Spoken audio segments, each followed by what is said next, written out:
নমস্কার, আমি ভাস্বতী। আপনি দেখছেন আপডেট বাংলা ইউটিউব চ্যানেল। রইল আজকে সব থেকে বড় কিছু প্রধান খবর, দেখে নিন এক নজরে আজকের হেডলাইন্সগুলি।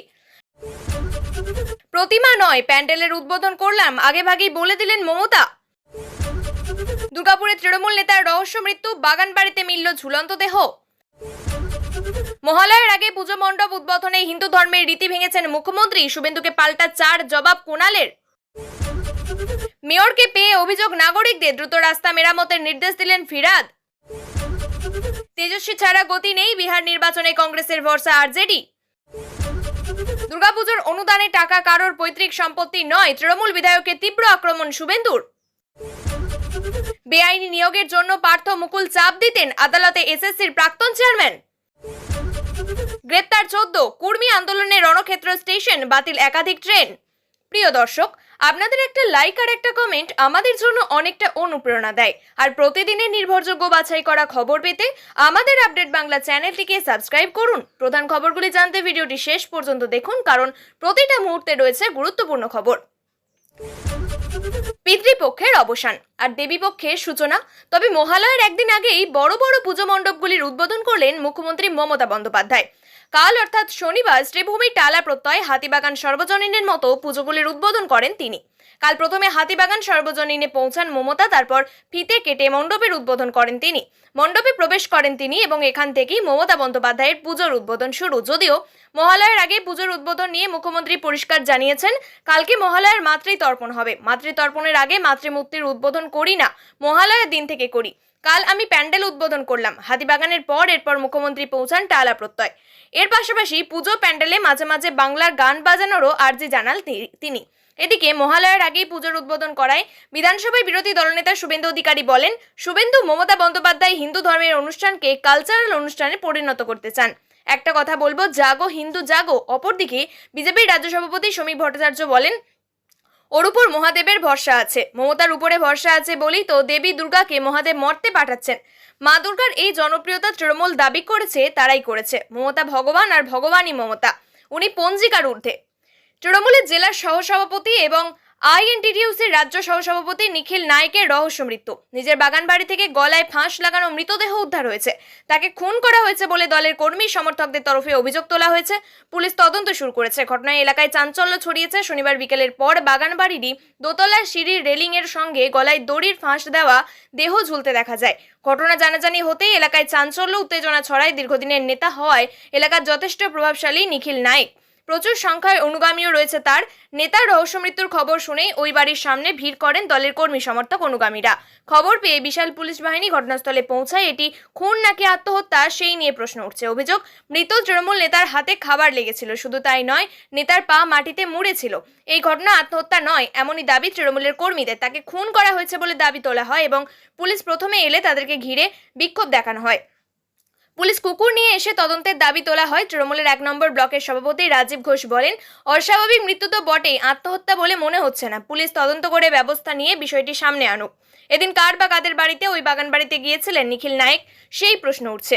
আসানসোল দুর্গাপুর পুলিশের ডিসি অভিষেক গুপ্তা বলেন, দেহ উদ্ধার হয়েছে, বিশেষ কিছু জিনিস উদ্ধার হয়েছে, পূর্ণাঙ্গ তদন্ত শুরু হবে, দ্রুত এই ঘটনার রহস্য উন্মোচিত হবে। রাজ্যের পঞ্চায়েত, গ্রামোন্নয়ন এবং সমবায় মন্ত্রী প্রদীপ মজুমদার বলেন, খবর পেয়েই আমি ছুটে এসেছিলাম ঘটনাস্থলে, দ্রুত এই ঘটনার কিনারা হবে বলেই আমি আশাবাদী।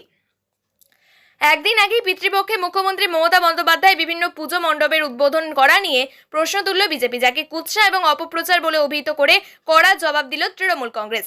আর স্বয়ং মুখ্যমন্ত্রী শনিবার বিকেলে উত্তর কলকাতার হাতিবাগানে পুজো উদ্বোধনে গিয়ে উৎসবের সূচনা প্রসঙ্গে ব্যাখ্যা দিয়েছেন। অন্যদিকে মুখ্যমন্ত্রীকে টার্গেট করে বিরোধী দলনেতা শুভেন্দু অধিকারী আক্রমণ নিয়ে সাংবাদিক বৈঠকে তৃণমূল কংগ্রেসের রাজ্য সাধারণ সম্পাদক কুণাল ঘোষ 4 দফা যুক্তি এবং তথ্য পেশ করে পাল্টা আক্রমণ করেন। হিন্দুত্বের নাম করে ভুয়ো যুক্তি খাড়া করে মিথ্যাচার করছে বিজেপি।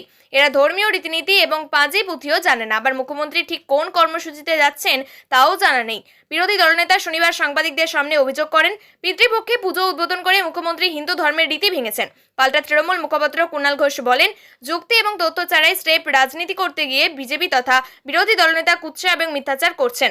মুখ্যমন্ত্রী মহালয়ার আগের দিনেই কর্মসূচি নিয়ে যে 4 দফা তথ্য কুণাল তুলে ধরেছেন, সেগুলি হলো, মুখ্যমন্ত্রী পিতৃপক্ষে আদেও কোনো পুজো উদ্বোধন করছেন না, উনি একাধিক মণ্ডপে যাচ্ছেন, সেখানে উৎসবের সূচনা করছেন। মনে রাখবেন, ষষ্ঠীতে বোধনের আগে কেউই পুজো শুরু করতে পারবেন না। বিরোধী দলনেতা ভুল তথ্য দিয়ে জনগণকে বিভ্রান্ত করছেন। মুখ্যমন্ত্রীকে এই বছর 3000-এর বেশি পুজো উদ্বোধন করতে হবে, এটা কোনো উদ্বোধক তথা রাজনৈতিক ব্যক্তিত্বের সর্বকালীন রেকর্ড। এর মধ্যে কলকাতার কিছু পুজোতে সশরীরে পৌঁছে প্রদীপ জ্বালিয়ে মণ্ডপের উদ্বোধন করেছেন তিনি, বাকি পুজোর ভার্চুয়ালি উদ্বোধন করবেন। স্বভাবতই আম জনতার তরফে মুখ্যমন্ত্রীকে ঘিরে যখন উদ্বোধন নিয়ে এত আগ্রহ এবং আবেদন জমা পড়েছে, তখন তাকে নিজের মতো করে উৎসবের সূচনার সময় এগিয়ে আনতে হয়েছে। এর সঙ্গে হিন্দু ধর্ম বা ধর্মীয় রীতিনীতি লঙ্ঘনের কোনো প্রশ্ন নেই। একাধিক পঞ্জিকাতে অনেক আগেই পুজো শুরুর কথা রয়েছে। পুরুলিয়ার গড় পঞ্চকোট রাজপরিবারে 16 দিন আগেই পুজো শুরু হয়ে গিয়েছে, চলবে দশমী পর্যন্ত। এছাড়াও মহালয়ার আগে পরে রাজ্যের বেশ কিছু বনেদি বাড়িতেও নানান পৌরাণিক ধর্মীয় রীতিনীতি মেনে দেবী দুর্গার বন্দনা শুরু হয়েছে। তবে দেবীপক্ষ শুরুর অজুহাত দেখিয়ে বিজেপি যে কুৎসা করছে, তা হিন্দু ধর্মের অসম্মানের নামান্তর। পুজোর আগে রাস্তা দেখতে বেরিয়ে নাগরিকদের অভিযোগ পেয়ে তাৎক্ষণিক মেরামতের নির্দেশ দিলেন মেয়র ফিরহাদ হাকিম। শুক্রবার বিকেলে প্রথম ধাপে সংযুক্ত হওয়া এলাকার বেহালা, যাদবপুর, হরিদেবপুর, আনন্দপুর, গার্ডেন রিজ, মেটিয়া বুরুজের মতো এলাকার বিভিন্ন ওয়ার্ডের রাস্তা পরিদর্শন করেন তিনি। সঙ্গে ছিলেন পুর কমিশনার ধবল জৈন সহ বিভিন্ন বিভাগের শীর্ষকর্তারা। পুজোর আগে দ্রুত রাস্তা সংস্কারের জন্য পেভার ব্লক দিয়ে গর্ত বুঝিয়ে পরে কংক্রিট করা হয়, ফলে টানা বৃষ্টি হলেও রাস্তা নষ্ট হওয়ার সম্ভাবনা কমে যায়। পথেই মেয়র বলেছেন, নাগরিকদের জন্য কলকাতা, তাই তাদের কথা শুনতেই পুজোর আগে কলকাতায় বেরিয়েছি। এখন বেশি বৃষ্টি হলেও সমস্যা নেই, কারণ নিকাশি ব্যবস্থা উন্নত হয়েছে, বেশিক্ষণ জল জমবে না। পুজোর আগে কলকাতার রাস্তা যথেষ্ট ভালো করেছে পুরসভা। এদিন বিকেলে পুরসভা থেকে বেরিয়ে মেয়র হাকিম সংযুক্ত এলাকার 16 নম্বর অন্তর্গত বেহালা, জেমস লং সরণি, শখের বাজার, মতিলাল গুপ্ত রোড, হরিদেবপুর, মহাত্মা গান্ধী রোড পরিদর্শন করেন। পরে মেয়র বলেন, সংযুক্ত এলাকার 135টি রাস্তা দেখেছি, কেইআইপি রোডস রাস্তা মেরামত করেছে। ঠাকুরপুকুরের একটি অংশ ছাড়া বাকি সব ঠিক আছে। দ্বিতীয় দফা ইএম বাইপাস থেকে সরকারি কনভয় ছেড়ে মেয়র নামলেন রাজপথে। বেশ কিছুক্ষণ হেঁটে রাস্তা পর্যবেক্ষণ করেন। পরে পুরসভার গাড়িতে করে আধিকারিকদের নিয়ে ইএম বাইপাস বিল্ডিং মোড় থেকে সিআইটি মোড়, হেমন্তচন্দ্র নস্কর রোড, ফুলবাগান মোড়, CIT road, Hatco road, Ultadanga main road, Khanna মোড় হয়ে এপিসি রোড ধরে মেয়র, পুর কমিশনার এবং পুরকর্তারা চলে আসেন শ্যামবাজার 5 মাথার মোড়ে। এলাকার মানুষের সঙ্গে কথা বলে আধিকারিকদের প্রয়োজনীয় নির্দেশ দেন। উত্তর কলকাতায় সেন্ট্রাল অ্যাভিনিউ ধরে লেনিন সরণি, পার্ক সার্কাস, গড়িয়াহাট রোড, গোল পার্ক, সার্দার্ন অ্যাভিনিউ হয়ে ডায়মন্ড ধরে হাজরা মেয়র রোডে তার রাস্তা পরিদর্শন সম্পূর্ণ করেন। মেয়রের কথায়, সারা বছরই কলকাতার রাস্তা ভালো থাকে। পুজোর আগে অতিরিক্ত নজরদারি চলছে, পুজোর সময় পথে নেমে যাতে কোনো রকম সমস্যায় পড়তে না হয়, তবুও সবসময় সতর্ক থাকছে পুরসভা। বিহারে বিধানসভা নির্বাচনে দামামা বেজে গিয়েছে। এনডিএ শরিক জেডিইউ সরকারকে হারিয়ে ক্ষমতায় আসতে ময়দানে নেমে পড়েছে বিরোধীরা। আসন্ন নির্বাচনে ক্ষমতা দখলের লড়াইয়ে আরজেডির উপরেই ভরসা রাখছে কংগ্রেস। বর্ষিয়ান কংগ্রেস সাংসদ অখিলেশ যাদব প্রসাদ সিং বলেন, মহাগাঠবন্ধনের মুখ্যমন্ত্রীর মুখ হিসাবে তেজস্বীর কোনো বিকল্প নেই। সেই সঙ্গে সাংসদ আরও বলেন, বিহারে উন্নয়ন এবং পরিবর্তন মানেই তেজস্বী যাদব। ইন্ডিয়া জোটের সব দলকে একত্রিত হয়ে তেজস্বীর পাশে দাঁড়ানোর আহ্বান জানান কংগ্রেসের সাংসদ অখিলেশ সিং। প্রসঙ্গত, বিহারের নির্বাচনে জমি মজবুত করতে আগস্ট মাসে টানা 16 দিন কাঁধে কাঁধ মিলিয়ে ভোটার অধিকার যাত্রা করেছেন রাহুল তেজস্বী। ভোট চুরি, এসআইআর এর নামে ভোটার তালিকা থেকে নাম মুছে দেওয়ার মতো শাসক দল সহ বিজেপির বিরুদ্ধে একাধিক অভিযোগ তুলে ধরেন তারা। পাশাপাশি রাহুলের শেষ যাত্রায় বিহার অধিকার যাত্রায় নেমেছেন তেজস্বী যাদব। দুর্নীতি, বেকারত্ব, অপরাধ, আর্থিক তছরূপ সহ নীতিশ সরকারের বিরুদ্ধে একাধিক অভিযোগ বিভিন্ন জেলায় মিছিল করেছেন তিনি। অন্যদিকে বিহার অধিকার যাত্রা থেকে কলম বিতরণ করেছেন আরজেডি নেতা তেজস্বী যাদব। এই নিয়ে বেগুসরাই থেকে লালু পুত্রের বিরুদ্ধে কটাক্ষ ছুড়েছেন কেন্দ্রীয় বস্ত্রমন্ত্রী গিরিরাজ সিং। তিনি বলেন, তেজস্বী কলম বিতরণ করছেন না, বরং ছুটছেন। অন্যদের কলম বিতরণ করার আগে তেজস্বী নিজের কলমের সঠিক ব্যবহার শেখা উচিত, তারপর অন্যদের শিক্ষা দেওয়ার কথা বলা উচিত। পাশাপাশি গিরিরাজ সিং আরও বলেন, আসলে যারা নিজেরাই চোর, তারা আশেপাশে প্রত্যেককে চোর সন্দেহ করে। পুজোয় সরকারের অনুদান পাওয়া ক্লাবগুলিকে মণ্ডপে রাখতে হবে মুখ্যমন্ত্রীর ছবি, না হলে বন্ধ করে দেওয়া হবে অনুদান। নন্দকুমারের বিধায়কের বক্তব্যে চাঞ্চল্য। এই টাকা জনগণের করের টাকা। নন্দকুমারের বিধায়কের পৈতৃক সম্পত্তি নয়, পাল্টা কটাক্ষ বিরোধী দলনেতা শুভেন্দু অধিকারীর। বৃহস্পতিবার নন্দকুমার বিডিও অফিস সংলগ্ন একটি হল ঘরে নন্দকুমার থানা এলাকার 66টি পুজো কমিটিকে নিয়ে সরকারি অনুদান বিলির অনুষ্ঠান হয়। সেখানে উপস্থিত ছিলেন পুলিশ এবং প্রশাসনের আধিকারিকরা। সেইখানেই বক্তব্য রাখতে গিয়ে বিধায়ক সুকুমার দে কয়েকটি ক্লাবকে বার্তা দিয়ে বলেন যে, সরকারিভাবে প্রাপ্ত অনুদান পাওয়ার পরেও অনেক পুজো মণ্ডপে মুখ্যমন্ত্রী মমতা বন্দ্যোপাধ্যায়ের ছবি লাগানো হচ্ছে না, এবং তিনি নিজে এবং বিধানসভার অনুদান প্রাপ্ত ক্লাবগুলি মণ্ডপগুলো ডায়েরি নিয়ে ঘুরে দেখবেন। যদি কোনো মণ্ডপে মমতার ছবি না থাকে, তবে আগামী বছর অনুদান আটকে দেওয়ার ব্যবস্থা করা হবে। অন্যদিকে বিধায়ক সুকুমার দে বলেন, মুখ্যমন্ত্রী অনুদান দেওয়ার অনেকেই আদালতের মাধ্যমে বাধা দেওয়ার চেষ্টা করেছেন। অন্যদিকে মুখ্যমন্ত্রীর ছবি থাকবে না কেন, এটাই আমি বলতে চেয়েছিলাম।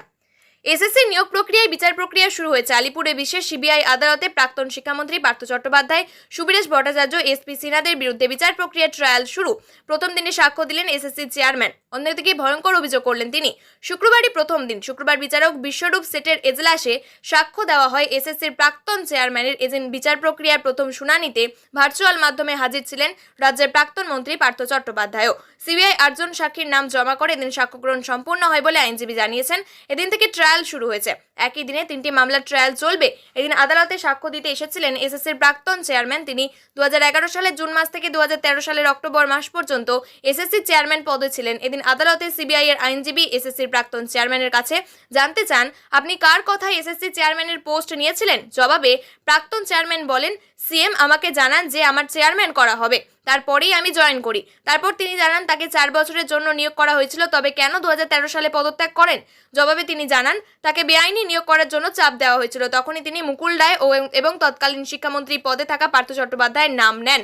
অন্যদিকে সেটা 2016 সালে তুলে নেওয়া হলো, আবার 2025 সালে নতুন করে আনা হলো। এই লড়াই দীর্ঘদিনের, এই লড়াই সংরক্ষণের, এই লড়াই তাদের কাছে স্বাধীনতারও। আর সেই লড়াইকে জিতিয়ে রাখতে নতুন করে সরব জঙ্গলমহলের কুর্মী সমাজ। আদালতের নির্দেশের পরেও পুজোর মুখে রেল টেকা আন্দোলনের ডাক দিয়েছিল তারা। 6 মাস আগেই ঘোষণা করেছিল সেই আন্দোলনের দিনক্ষণ। সকাল থেকে আন্দোলনের উত্তাপ খুব একটা ছিল না, কিন্তু বেলা গড়াতেই বাড়তে থাকে তাপ। দুপুর 3:30 নাগাদ তেজ বাড়ে আন্দোলনের। ঝাড়খণ্ড লাগোয়া পুরুলিয়ার কোটশিলা স্টেশন হয়ে ওঠে রণক্ষেত্র। পাথর, টিয়ার গ্যাস সবই ছোড়াছুড়ি হতে দেখা গিয়েছে সাধারণ মানুষ। সব মিলিয়ে পুরুলিয়ার এই ছোট্ট স্টেশন যেমন যুদ্ধক্ষেত্র। শনিবার দুপুরে পরিস্থিতি সামাল দিতে নামানো হয়েছিল অতিরিক্ত পুলিশ বাহিনী। শয়ে শয়ে পুলিশ সক্ষম হয়েছে গোটা পরিস্থিতি নিয়ন্ত্রণে আনতে। তারপর শুরু হয় ধরপাকড়। স্থানীয় সূত্রে খবর, এখনো পর্যন্ত মোট 14 জনকে গ্রেপ্তার করেছে পুলিশ। তবে এই সংখ্যা নিশ্চিত নয়, আরও বাড়তে পারে বলেই মনে করা হচ্ছে। কুর্মী আন্দোলনের প্রভাব পড়েছে রেলের উপর। জঙ্গলমহলের 8-9 জায়গায় রেল টেকা কর্মসূচি চালায় তারা।